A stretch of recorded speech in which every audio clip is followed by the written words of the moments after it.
जगत पिता जगदीश्वर जगन्नाथ जी के परम भक्त परमेष्टि की जीवन में एक अभूतपूर्व घटना घटी। परमेष्टि दिल्ली में रहने वाला एक बहुत ही साधारण सा दर्जी था। आज से 400 साल पूर्व की ये घटना है।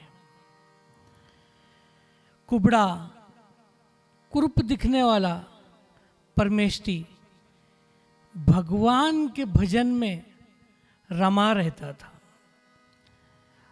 व्यवसाय से दर्जी था। आसपास के राजा महाराजा नवाब धनिक सभी उसके कारीगरी को बहुत अच्छे से जानते थे। वो अपने कपड़े सिलवाना, अपने कपड़ों पर एम्ब्रॉयडरी का, हस्तकला का काम करवाने के लिए परमेष्टि के पास आया करते थे। एक बार दिल्ली के नवाब अपने सिंहासन पर बैठे थे। अगल बगल में 2 तकिए लगे थे। दोनों तकियों को नवाब ने देखा। मन में विचार आया, कुछ सुंदर से आभूषण युक्त 2 तकिए बनाए जाए। बहुत ही बेहतरीन कपड़ा मंगवाया गया। हीरे मोती माणिक मंगवाए गए। परमेष्टि को बुलाया गया और बादशाह ने परमेष्टि को कहा कि मेरे दाएं और बाएं में 2 तकिए मुझे बनवाने हैं। आप कृपया करके माप ले लीजिए और सुंदर तकिए हमको जल्दी से जल्द बनवा कर दे दीजिएगा। परमेष्टि ने कपड़ा लिया, रुई ली, घर गया। रुई को इत्र में महकाया। वह कुछ समय में हाथ की कारीगरी से बहुत ही सुंदर कपड़े, उस पर हीरे मोती माणिक की कारीगरी की, देखने में सुंदर लुभावने तकिए बनाए। तकिए बन के तैयार हो गए थे। परमेष्टि ने सोचा अगले दिन जाकर दोनों तकिए बादशाह को देकर आ जाएंगे। दूसरे दिन सुबह परमेष्टि तैयार हुआ। परमेष्टि की एक बहुत सुशील पत्नी थी विमला। 2 बच्चे थे, होनहार। सभी पूरा परिवार भक्त था भगवान का। ये उनकी विशेषता थी। दोनों तकिए दूसरे दिन परमेष्टि ने हाथ में लिए। उस दिन जगन्नाथपुरी में जगन्नाथ जी की रथ यात्रा का दिवस था। कुछ समय पहले, कुछ वर्षों पहले परमेष्टि जगन्नाथपुरी होकर आया था, तो जगन्नाथ जी की रथ यात्रा में शामिल हुआ था, वहाँ कर वैभव का दर्शन किया था। तो स्मरण आ गया जगन्नाथ जी का। दोनों तकिए हाथ में लिए, इतने सुंदर तकिए, खुशबू महक रही है, हीरे माणिक मोती आभूषण से सजे हैं तकिए। परमेष्टि ने सोचा ये तकिए तो बादशाहों के बादशाह मेरे जगन्नाथ जी के सेवा में रहने चाहिए। ये विचार उसके मन में निरंतर घूम रहा था कि किसी प्रकार ऐसा कुछ हो जाए कि मेरी सेवा हो जाए इन तकियों के माध्यम से जगन्नाथ जी के चरणों में। मनी मन पुकारने लगा जगन्नाथ जी को, अकेले हैं चले आओ, जहाँ हो अकेले हैं चले आओ, जहाँ हो कहाँ आवाज दे तुमको, कहाँ हो अकेले हैं चले आओ जहाँ हो। भाव विभोर परमेष्टि ऐसा दर्शन हुआ कि वो रथ यात्रा में शामिल हैं। रथ यात्रा में जगन्नाथ जी के अगल बगल में 2 तकिए लगे थे। यात्रा चल रही थी, हर्षोल्लास से संकीर्तन चल रहा था। सभी भक्त प्रेमी झूम रहे थे, नाच रहे थे, गा रहे थे। सामने रंगोली, हाथी, घोड़ा और लोग रथ जगन्नाथ जी का कंधे पर लेकर जय जगन्नाथ, जय जगन्नाथ, जय जगन्नाथ किए खींचे जा रहे थे। परमेष्टि वहां पहुंच गया। परमेष्टि ने देखा इस खींचातानी में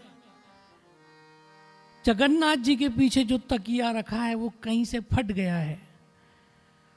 रथ पर उपस्थित पुजारियों ने वो सब देखा, तुरंत आज्ञा दी वहां के दूसरे भक्तों को कि जाओ जल्दी से मंदिर से दूसरा तकिया लेकर आओ। परमेष्टि वहाँ मौजूद था, अपने हाथों से तकिया पुजारी की ओर बढ़ा दिया और पुजारी ने उस तकिए को जगन्नाथ जी के बगल में रख दिया। भाव दशा में विभोर परमेष्टि ये सब दृश्य देख रहा था मनोमन। भीड़ के धक्के में पीछे होता गया।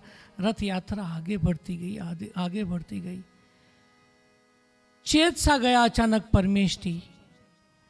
जैसे ही चेता, देखा तो तकिया एक उसके हाथ में था और एक तकिया नहीं था।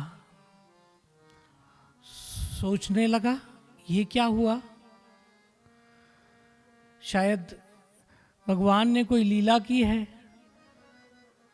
तकिया जो हम सोच रहे थे भगवान को अर्पण किया जाए, स्वीकार कर लिया है। एक तकिया लेकर पहुंच गया बादशाह के दरबार में, बादशाह को तकिया दिया। बादशाह ने तकिया देखा, सुंदर तकिया। बादशाह बहुत खुश हो गए। बादशाह ने पूछा, परमेष्टि एक ही तकिया लाए हो, दूसरा कहाँ है? परमेष्टि ने कहा, बादशाह माफ करना, दूसरा तकिया तो परमपिता परमेश्वर जगदीश्वर जगन्नाथ जी को अर्पण कराया हूं। बादशाह ने बोला, ये कौन सी बात कर रहे हो, कहाँ कर आए हो? जगन्नाथ जी में रथ यात्रा चल रही है, वहां पर हम ये तकिया अर्पण कराए। बादशाह को लगा ये बहक गया है, पागल हो गया है, या कुछ इसके मन में खोट आ गई है। हीरे मानिक जवाहरात का तकिया अपने पास छुपा लिया है और बहाना बना रहा है। बार बार पूछने पर परमेष्टि एक ही जवाब देता था। बादशाह उसकी बात से संतुष्ट नहीं हुआ। बादशाह ने आदेश दिया अपने सैनिकों को, परमेष्टि को ले जाया जाए और कारागृह में बंद कर दिया जाए। हथकड़ियां डालकर परमेष्टि को कारागृह में बंद कर दिए थे। आधी रात को घटना, सुंदर घटना घटती है। परमेष्टि पूरे भाव विभोर होकर हरि नाम संकीर्तन कर रहा है। अचानक से प्रकाश होता है और परमेष्टि के सामने जगदीश्वर स्वयं खड़े हैं, परमेष्टि को दर्शन देते हैं। कारागृह के ताले खुल जाते हैं। जितने भी वहां पर सैनिक है सब मूर्छित हो जाते हैं। और उसी समय राजा को, जो वहां का बादशाह था, उसको एक सपना आता है। ये क्या किया बादशाह तूने? मेरे भक्त को तूने कारागृह में बंद कर दिया है। तुझे शर्म नहीं आती? जब वो भक्त बता रहा है कि तकिया भगवान को अर्पण किया था, तुझे इसकी सजा मिलेगी। होश में एकदम से आ गया बादशाह, आंख खुल गई, जाग गया, दौड़ा कारागृह की तरफ कि ये क्या हुआ। और जाके देखता है तो पूरे सैनिक मूर्छा में पड़े और परमेष्टि बैठा है दोनों आंख बंद करके, हरे कृष्ण कृष्ण कृष्ण हरे हरे, हरे राम राम राम हरे हरे, हरे कृष्ण कृष्ण कृष्ण हरे हरे, हरे राम राम राम हरे हरे। संकीर्तन किए जा रहा है। बादशाह पैरों में गिर गया परमेष्टि के, क्षमा याचना, क्षमा कर दो परमेष्टि, मैं समझ नहीं पाया। बादशाह ने क्षमा मांगी, परमेष्टि को साथ लेकर गया। दूसरे दिन परमेष्टि का गांव में हाथी पर बैठाकर ढोल ताशे नगाड़े संकीर्तन के साथ जुलूस निकाला गया। सभी जगह वैभव और गुणगान परमेष्टि का होने लगा। नगर में यात्रा हुई, हर जगह स्वागत हुआ, लोगों ने फूल मालाएं पहनाई और परमेष्टि का बहुत ही गुणगान करने लगे। परमेष्टि अपने घर पहुंचा। ये सब वैभव का वो आदि नहीं था, वो तो भगवान का भक्त था। दूसरे दिन परमेष्टि ने दिल्ली छोड़ दी और दूर शहर में जाकर बस गया। जो जानने वाले थे वो बताते हैं कि परमेष्टि ने अंत समय में ही हरि नाम का चिंतन करते करते अपने प्राण हरि के कदमों में न्यौछावर किए। कहते हैं ना, चाहा गई चिंता मिटी, मनुआ बेपरवाह, जिनको कुछ ना चाहिए वही शहंशाह। वैभव, नाम, कीर्ति, ये सब परमेष्टि के लिए भक्ति के सामने तुच्छ चीजें हो गई थी और वो भगवान की भक्ति में लीन होना चाहता था।